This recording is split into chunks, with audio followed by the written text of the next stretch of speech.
লক্ষ্য করেছি দীর্ঘ প্রায় ৮ মাস যাবৎ এই জাতীয় ঐক্যমত কমিশন তারা তাদের বিভিন্ন রাজনৈতিক দলকে সাথে নিয়ে ওনারা বিভিন্ন এক্সারসাইজ করেছেন, মতামত গ্রহণ করেছেন এবং আজকে চূড়ান্ত পর্যায়ে বিকেলবেলা প্রধান উপদেষ্টা মহোদয়ের আমন্ত্রণে সেখানে সকল রাজনৈতিক দল এবং পেশাজীবী সহ বিভিন্ন গোষ্ঠী, বিভিন্ন দেশি বিদেশি মানুষ সেখানে হয়তো অংশগ্রহণ করবে।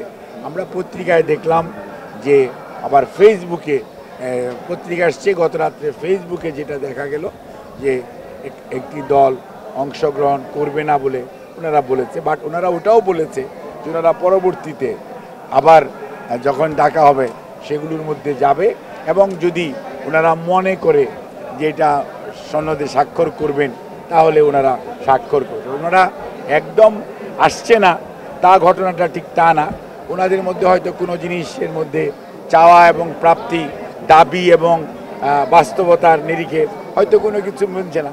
রাজনৈতিক দল হিসাবে ওনারা যে কোনো সিদ্ধান্ত নিতে পারে।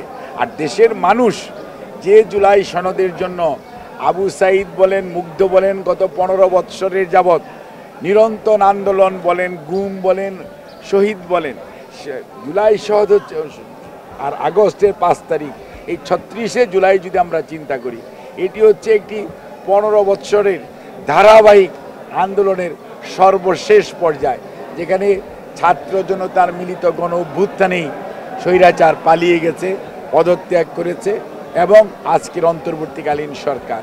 কাজেই আমরা আশা করব যে দেশের মানুষ উন্মুখ হয়ে আছে জুলাই সনদে কি আছে, জুলাই সনদ কিভাবে কারা যাচ্ছে কারা যাচ্ছে না এবং জুলাই সনদ কিভাবে বাস্তবায়িত হবে।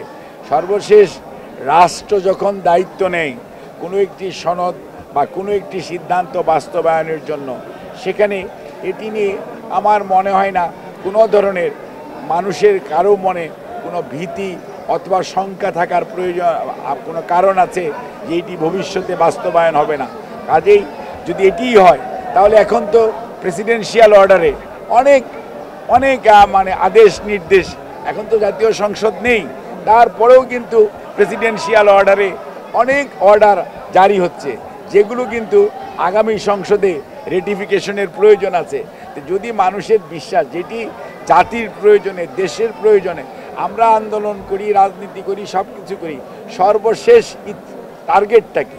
টার্গেটটা হচ্ছে এদেশের মানুষের ভাগ্য উন্নয়ন, দেশের স্বাধীনতা এবং সার্বভৌমত্ব রক্ষা করা।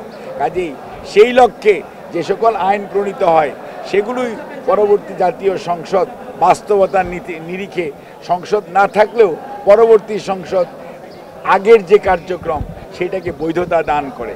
কাজে সেই বিশ্বাস তো সবারই থাকা উচিত এবং সেটি দীর্ঘদিন যাবৎ হয়েছে। কাজে আমার মনে হয় যে আমরা অতীত থেকে শিক্ষা নিয়ে আমরা যারা এখনও কিছু কিছু মনে মনে শঙ্কা করছি যে এগুলো বাস্তবায়ন হবে কি হবে না, কিন্তু এতগুলো মানুষের এক্সারসাইজ, এত মানুষের শাহাদত বরণ, এত মানুষের রক্তপাত, এত মানুষের পঙ্গুত্ব বরণ আমরা কি এত মানে সহজেই ভুলে যাব? আমরা যদি এত সহজেই ভুলে যাই তাহলে জাতি হিসাবে সত্যিকার অর্থে পৃথিবীর মানচিত্রে বাংলাদেশের অস্তিত্ব প্রশ্নবিদ্ধ হয়ে যাবে।